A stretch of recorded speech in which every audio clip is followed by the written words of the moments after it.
Welcome to another episode of Stay Paid. I'm Joshua Stike, along here with Luke Acree. Today, Luke, we have an amazing guest. He's not only a client of ReminderMedia, superstar, but he is absolutely crushing it. And so we're going to bring him on. His name's Frank Isoldi. We're going to bring him on and introduce his story and then talk about... He's very humble, but I mean, he does like 50, 60 million in volume by himself. He's so humble.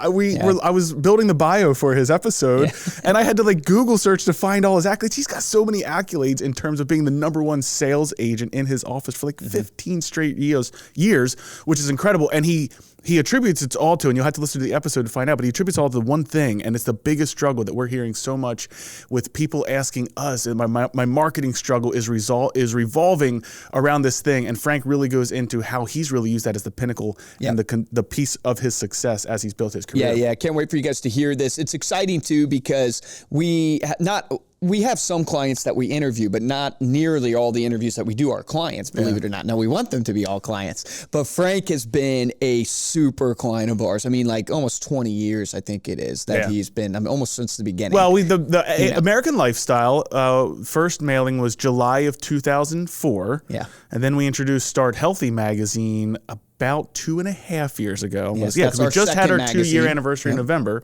And now we are actually putting out a third magazine. It's hard to believe we're putting out a third title. But this was really based on client feedback and our clients. It's just a little bit of behind the scenes in our business. But our clients, we do surveys a lot. We ask them, hey, what else would you like to see from ReminderMedia? It's why we've created some of our other products that we've made. Yeah, like our social But like the #1 request was, I want more content. Because we have a lot of real estate agents. I want more content focused around the home. So Good to Be Home is coming out. I explained this in the episode, but we produce like a customizable magazine for you. So think white labeling. We white label a magazine. So we create a magazine for your business as a touch point to send to your clients. And it's exciting. I'm just excited. I smiled throughout the whole episode because Frank is such a superstar client and he's killing it and he loves the magazine and stuff. But you're going to hear all about it. Yeah. Before we bring Frank on, we would love if you take a minute to subscribe to Stay Paid on Apple Podcast or Spotify if you're not already subscribed. And while you're there, drop us a review to let us know how we're doing. This week's featured review comes from Aiming Above.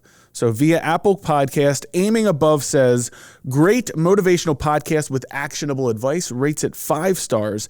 Sales is ultimately about building great relationships, which we get into this in this episode. Stay Paid always gives me some great action points to apply to my sphere of influence. So thank you so much, Aiming Above, for leaving that review. If you leave your review on Apple Podcasts, we will read it here on the show. And for now, let's get into this week's interview. From ReminderMedia, this is Stay Paid, a sales and marketing podcast on a mission to help you close more deals and retain more business. Hosted by the VP of Marketing, Josh Stike, and ReminderMedia's president, Luke Acree. So get ready to hear the golden nuggets that will allow you to live a life of freedom tomorrow, but only if you take action today. All right, let's welcome in Frank Isoldi. He is a broker sales associate with Coldwell Banker Realty in New Jersey and Rockland County, New York.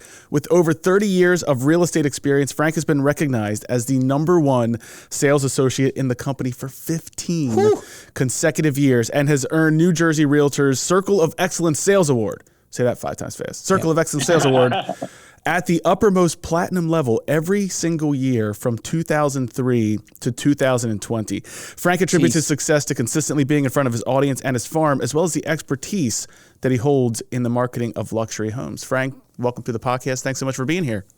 Yeah, thanks for having me. This is awesome. Yeah, Frank, it's awesome to have you on. We were sharing right before we came on the show. Frank has been a longtime client of ReminderMedia and a superstar in real estate. And what's so interesting is you don't really brag about yourself. Like there's not a ton out there on bragging about yourself, but you have so many accolades. And I just think that speaks to how impressive you are and probably your ability to market, your ability to build relationships, all that stuff. So I'm really excited to get into this idea of how you stay in front of your sphere and the consistency. But just introduce yourself to the audience by sharing a little bit of your journey, kind of the 30,000 foot view, how you got into real estate, what's led you to this 32-year career and the business and the success that you've had. Sure. So I grew up in Westfield. I actually is still in the town that I grew up in. My father actually was born and raised in this town as well. He was a fireman, a full-time paid fireman. And, they all pretty much do something on the side. He did real estate. So I kind of grew up, with it in my blood and loved every minute of it. So when I turned 18, I got my real estate license. I went to Drew University, which is not far from where I live, so that I could come home on the weekends and work, sit open houses, and start to generate, a book of business, so that when I graduated, I actually had an income. And then at that point, my father and I opened up our own company. We went off on our own. We had a very small boutique specialty office in Westfield. And I guess about 22 years ago now, Coldwell Banker bought us. We were approached by several companies at that point. And Coldwell Banker purchased us, and we've been with them ever since. And it's just been a marriage made in heaven, to be honest. They've been amazing partners to deal with. I love that. And how many transactions have you done this year, or did you do last year? Yeah, so I average, I would say, between like 50 to 70 transactions a year, roughly. Okay. And my average sale price is right around that $1 million mark. Wow. Somewhere in that price point. That's range. Incredible.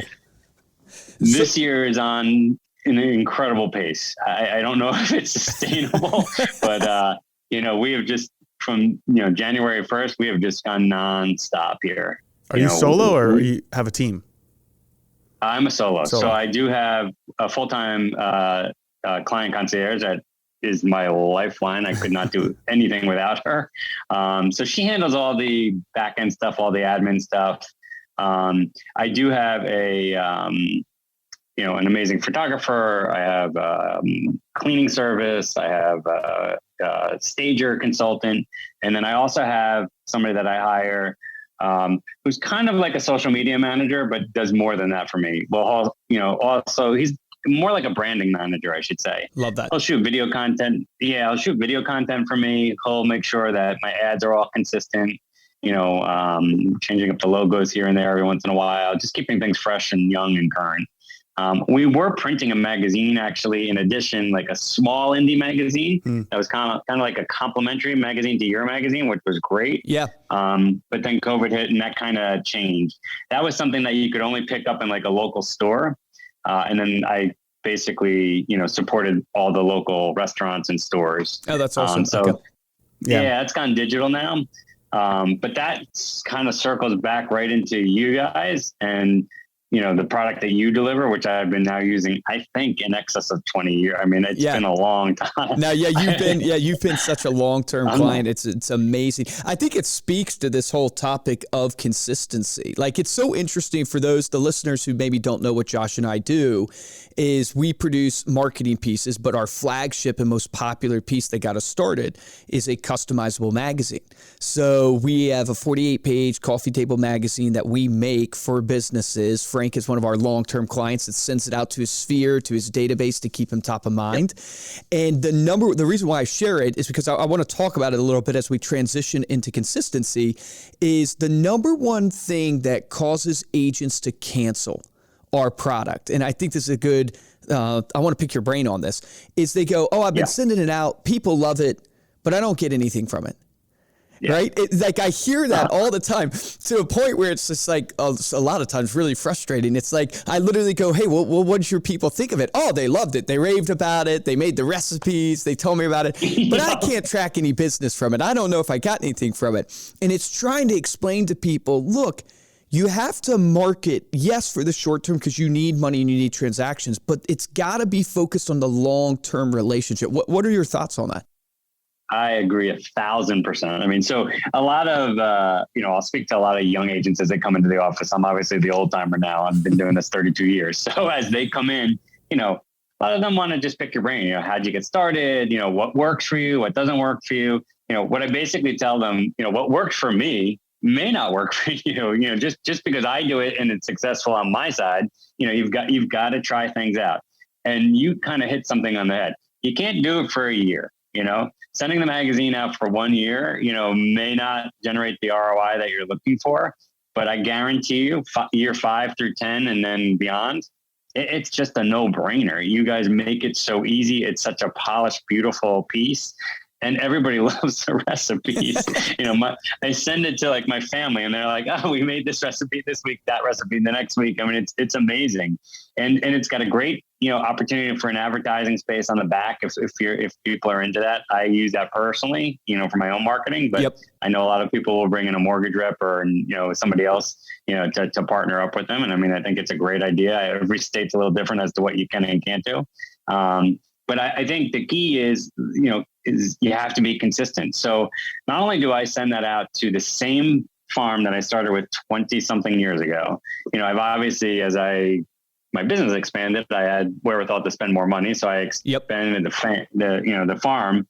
I think it's a great thing, in people's market. Send it to your local attorneys, or send it to pediatrician offices, anywhere young families are going to be sitting around, waiting, reading. It's a perfect pick me up. You never know. And then the funny thing is, now I start to get a box of magazines sent to me personally. I bring them to a very, very, very high end car wash in our area. Those magazines fly off the shelf literally in the first weekend. When I go back, because I'm there all the time, I check, they're gone. Like I put them out on like a Wednesday, they're definitely gone by Sunday. I love that, man. You're making me smile really big here. I love it. Here's the thing I think is like when you look at your business, how much of your business do you believe comes from like your sphere, from the relationships you're networking with versus like online lead generation, stuff like that? Have you been able to track that stuff or? Yeah. So, we do track that. It becomes really difficult though sometimes to decipher because, although it sometimes comes from online, they've already been somehow touched by my sphere at this point. Okay. Because I've been doing this for so long, in a very small market. I don't go to 12 different towns. I really sell within like 5 small suburbs. That's where all my business is generated. And the majority of that's in one town of Westfield. So that's a number that I wish I had a better handle on, because it would help me decide where I'm probably wasting some money at this point. But for me, it's an aggregate, if my magazine's everywhere and my social media, is consistent, I don't really care where the business comes. As long as the pipeline is constantly being fed, I'm happy. But I can tell you, so I work much more on the listing side than on the buy side. Okay. And I can tell you, I go on to listing presentations and, that magazine is sitting on their coffee table. I mean, it's so obvious to me, why they're calling me. So even if they don't necessarily bring it up to me, I notice it a lot, to be honest. I was just going to say, I think you're speaking to a marketing principle that a lot of people don't realize. Like, this is the now that you have to be in today's age of marketing. It used to be people would pick one product, right? And they would send one product, they would do one type of marketing campaign. But really the name of the game is holistic marketing. You want to create an omnipresence, right? You want people to see your yard signs. You want people to see your magazine. You want them to see you on social, because the name of the game is mindshare. All the stats and research shows that a consumer will tend to choose the first business that pops into their mind. The first business that pops into their mind when they think of an industry, when they think of a pain point, they're going to think of somebody or think of a business. It better be you, because it's like 70+% of the time they're going to choose that person. So that holistic approach is, I want to be on every frequency level. I want to be on social. I want to be in print. I want them to see my yard signs. I want them to see me in the community. And that aggregate is what's going to ultimately generate the business, because it's influence, it's omnipresence. I think that's super important for people to understand. 100%. I totally agree with that. And that is my philosophy. I mean, almost to a point of being obnoxious. I am everywhere. I mean, you really can't go around this area without seeing either my sign, just listed card, just sold card, my magazine. It's pretty much everywhere at this point. But that's my goal. Are you farming with only the magazine, or are you doing postcards also? So so Call Banker actually has a really great program that when we have, so most of my listings are in the upper end, $1 million plus. So we actually send out beautiful like mailers, enveloped, opened up, trifold. Love that. Gotcha. So those are my just listed and just sold cards now. It's not just a postcard anymore. It's an actual addressed envelope. How are you getting listings And obviously, people are thinking right now, listings are very low inventory everywhere, right? Everywhere I speak, it was funny. I've been doing webinars. I did a webinar in Missouri. I did a webinar in Louisiana. I did a webinar in California, and everybody has the same low pain inventory. point. Low it's inventory. just like low inventory almost everywhere. I shouldn't blanket it because there are some places it's not low inventory. But what about you? You're mostly a listing agent. How are you generating the listings? Are you finding that a struggle, or no? Is Westfield moving? So we're at like a third of where we should be as far as inventory. So listings are key right now. So, in all honesty, for the veterans, it's we obviously have the upper hand just because we have the name recognition out there right now. But we're now getting a lot of competition from discount brokers, and the like, which I am not. So that's my bigger obstacle, trying to, still secure the full fee and explain why it's worth it. But when you come in with all these products and all these resources that you have, it makes it that much easier. So, I'm still getting calls I'm out on listing presentations every day. So, everybody's taking, seeing that the market's crazy, 16 offers, 80 people at an open house, everybody wants to cash in. Yep. And now it's hiring the agent that's going to get you top dollar for your house. That's awesome. I want to go back to something we were talking about a little bit before jumping on the podcast. You said, 30 plus years experience. You like to kind of share what you know now with the rookie agents. One of the biggest questions we get when we introduce, new clients to ReminderMedia, the newer agents are always, who do I send to? How do I start my list? Like, I don't have a list. I don't have anyone to send to. Yeah. And this isn't just specific to the magazine, but what are some tips that you're giving to new agents entering the industry to start building that sphere and start building that database? Yes. So, my mom, who passed away, but she used to own a newspaper, and she was really, really, really super smart with marketing and just, managing that sphere. So what she taught me was so when I first got in the business, obviously everybody wants to be the $1 million listing guy, right? Yep. All the big houses. I went the opposite direction. So I took the neighborhood that was probably I'm not going to say least desirable, but not as expensive or affluent in town. And I focused on maybe 10 streets, because I needed to make sure that I could afford to touch these people every week. If I had 2,000 people on my mailing list and I could only send out a mailing every other month, that's useless. I'd rather take 20 or 30 houses to start, hit them every week, sell some houses, expand it. And that's kind of how I grew my business. And then all those young first-time home buyers, because I was really in a true first-time home buyer market range, they all moved up, So all those $400,000 buyers became $1 million buyers and $2 million buyers. So, it's taken 30 years for me to get here. That's the other thing. I mean, I think the biggest advice to give anybody is it doesn't happen overnight. It looks really easy. And if you can turn on Bravo and everything sells, everything, miraculously, it's all good. It's not that easy. I love that mentality of not sacrificing the consistency for volume. Yes. 100%. If you can't afford to touch your farm at least every other week, if not every week, then your farm is either you're doing something wrong. So I got lucky because I became such a big listing agent. So my farm gets all my just listed and just sold cards, even if that house isn't in their neighborhood. So they're getting, pretty much every week I'm either listing a house or selling a house. So I know they're getting touched. That's one touch regardless. Yep. Then they get the magazine, then so that's to me, not to overuse this word, but that consistency really becomes crucial, because then, like you said earlier, when they're like, who am I going to call to list my house? Well, I better be in one of, they usually call 3 people, and I want to be one of the 3, at least 50, 60, 70% of the time. How do you convince yourself to not give up?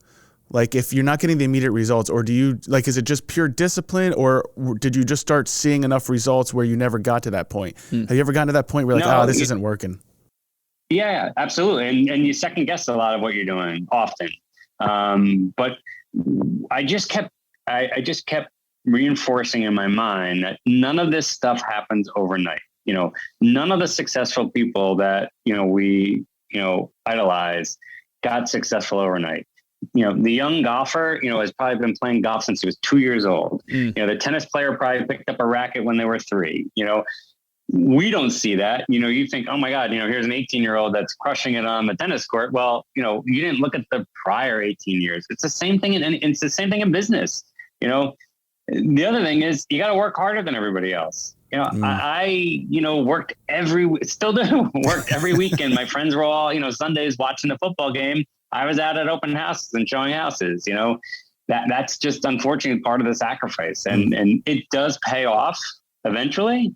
But you got to be, and listen, I see you guys constantly working, so I'm preaching to the choir here. Well, it's the chicken and the egg scenario that Jim Collins writes about in Good to Great, right? Like everybody sees the chicken coming out of the egg and they think that magically a chicken appeared and broke free.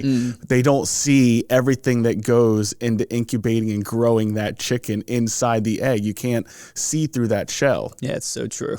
So 100%. How did you, you mentioned the pandemic a little bit. How did you pivot during the pandemic? How has that affected your business? Have you implemented any new, either marketing strategies or just sales strategies in your business? Yeah. So, in all honesty, we had just recently moved into a new home right before the pandemic.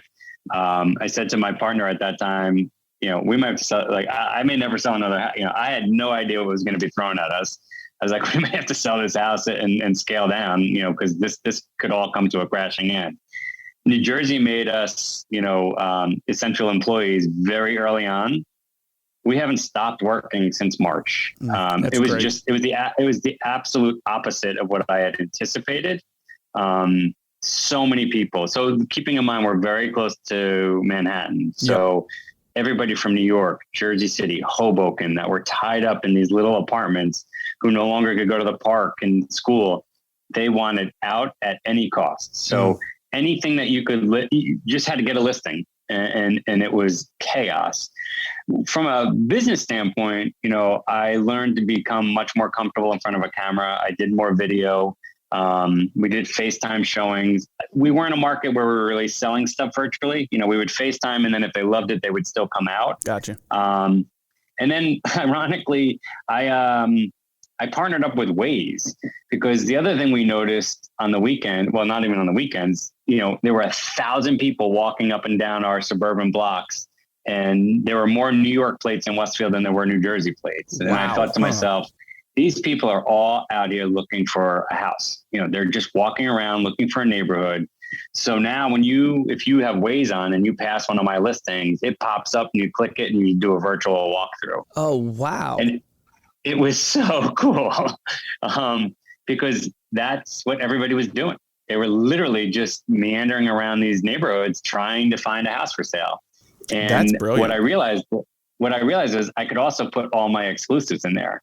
So now I had access to clients that were seeing my listings before other agents even knew that they were out there.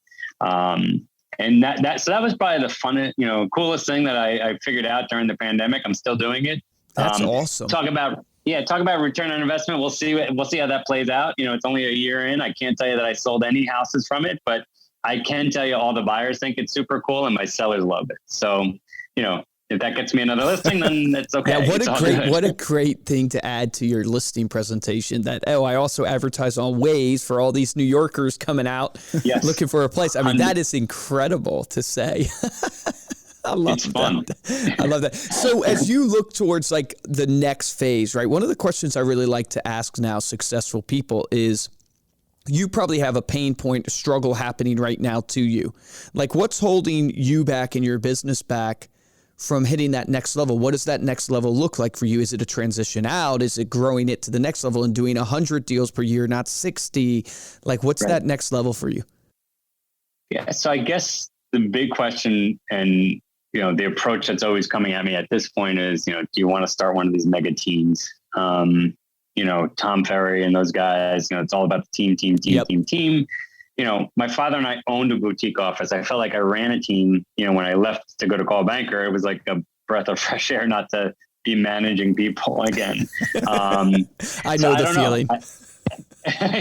I don't know if that's in the future or not. I mean, supposedly that's your exit strategy. You start a big team and then you sell it, when you're ready to get out. Yep. And I'm not quite there yet, but I'm always looking forward and thinking, nothing's What's ever holding impossible. What's holding you back from achieving the next level of greatness for Frank Isoldi? This is going to sound really crazy, but I'm super happy. I love that. I mean, not that I don't want to make more money and sell more houses, but I'm really, I'm content. What a great place to be. I just want to keep doing what I'm doing and offering better and better service. I don't necessarily need to sell more houses, but I just want to keep, making the experience better. Yeah, that's awesome, man. I love that. We're experiencing a little bit of that now. Yep. That's where we're focused. Yeah, no, that's what it is. No, I love that. I always love like successful people. It's like people don't understand. Yeah, once you get to the level of success, you're still functioning every single day, and you still have challenges coming at you every single day, and you're still trying to, keep everything running smoothly and going well. It's not like you make it to paradise and never have to work again. I wish that was the case in some aspects, but that's not the case. And I love what I do, and what I can sense from you, just the infectiousness of you're loving life, you're loving what you're doing. You got a system that works for you extremely well. You've really dominated. You've implemented, this idea of becoming synonymous with real estate in your community, because I guarantee you most of your deals are coming from the fact that you have just ingrained your brand so heavily and your value proposition so heavily into that space, that area that you're at, that people just, when they think real estate, they think you. That's the key, right? And I got to be honest with you. I mean, I know I've said this, 10 times already, but your product makes that so much easier. And I think that the young agents, it's an investment. There's no doubt about it. I remember when I was the new guy, and it's scary, but you got to jump in. I love that. You got to pick a point and jump in and don't look back. Yep. And stick with it. And if you do the work, it's like you said, if you show up and you do the work and you're consistent, it will pay off. The tortoise wins 100%. The race, people. The tortoise wins the race. Haven't you read that story? Every time. I mean, geez. So I got to ask you, because we ask successful people that come on the show, right? And, you're selling 50 to 60 homes, average listing price $1 million. I mean, you're crushing it as a single agent, especially. I mean, it's just mind-boggling. What routines do you implement in your life to stay, successful, to stay consistent as you look back? Are there any things that you do consistently that have driven success for you? So what I have learned, and this is interesting and probably sounds counterintuitive, but the more successful I've gotten, the more important it is to take some time off. Because you do get stuck in the rut sometimes where you just work, and that's great. But I don't know that it's also the best thing for you personally, and also for your clients eventually, because you do burn out. So my partner and I do make a point of taking, not recently, but taking a vacation, a good vacation, usually every January for 10 to 14 days. Awesome. And then I've hired a mobility coach, believe it or not, as I'm getting older and less flexible. That was the other thing at the start of the pandemic. It's all virtual. It's a young guy in Brooklyn. So that's like a very peaceful hour every Thursday morning. What is a mobility coach? Like stretching and stuff? It's kind of like yoga, but a little bit more intense, stretching, act exactly. And then our end goal, I always need like a goal. So my end goal is to learn how to do a handstand, and we're about 90% there. Nice. So, and we're getting there. I love that. I love that. So setting great. A goal, man. That's such a great principle as well. Setting even when talking about stretching, like the goal to get to the handstand. That's awesome. I have to admit, like I was taking care of Evelyn the other day, and all I did was I leaned and looked down. And my lower back you tweaked your back for 2 weeks now. And I was like, how is this possible? Welcome to the 30s. I go to the gym. I mean, not as much anymore since have had little Evelyn, but literally all I did was look down. Wait till you get to 50s. Yeah. All right, Frank. So we want to ask you. Just wait. Yeah, seriously. We want to ask you because last question. Knowing what you know now, right? Successful. You mentioned 50s. I wouldn't have guessed that, but you said it. What would you go back and tell younger Frank, maybe that 18-year-old right before they got started in the business? I mean, you look back and you think about, a million mistakes that you made. And then obviously, thankfully all the successes you have. I think the one thing going back, I probably would have jumped into some things that I was a little bit uncomfortable with sooner. So investments in a magazine like this, or hiring my assistant. I should have hired the assistant probably 2 years earlier than I did. But I was so nervous about making those financial commitments back then. But those are the ones that pay off. They sting, and you gotta, work through them. But that's the only thing I think I would have done differently. Other than that, I think all of my mistakes and bumps in the road, brought me to where I am. You pivot around them and you learn from them, and I wouldn't take them away for anything. I just think I probably would have pushed myself out of my comfort zone a little sooner.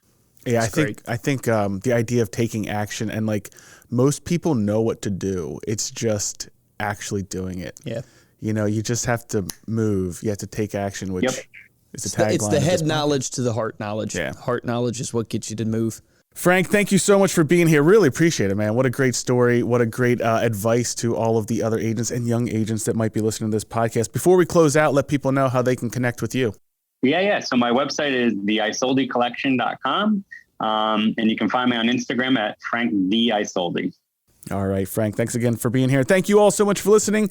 Dive deeper into this episode, get the video and those links that we mentioned. You can head on over to staypaidpodcast.com. And if you're looking for ways to support the show, there's only 2 ways we ask you to do that. First is to head on over to Apple Podcast, leave us a review along with a 5-star rating to let us know what you thought of this episode. And the best way to help out the show is to tell a friend. If you want to get hold of me or Luke, you can email us a podcast at ReminderMedia.com. And of course, you can find us on Instagram and on Facebook. We are at Stay Paid Podcast. For this episode of Stay Paid, I'm Joshua Stike. Guys, and I'm Luke Acree. What a great episode. I'd encourage you, just take away from this idea that, look, it's not an overnight success. You have to stay consistent in what you're doing in your marketing to be successful. You're hearing it from someone who's a mega producer, has been the #1 agent for 15 straight years in the office that he's at. And so someone who's really practiced what we've preached on this podcast. But here's your action item that I thought was really, really powerful that you could go implement in your business and make sure it's happening.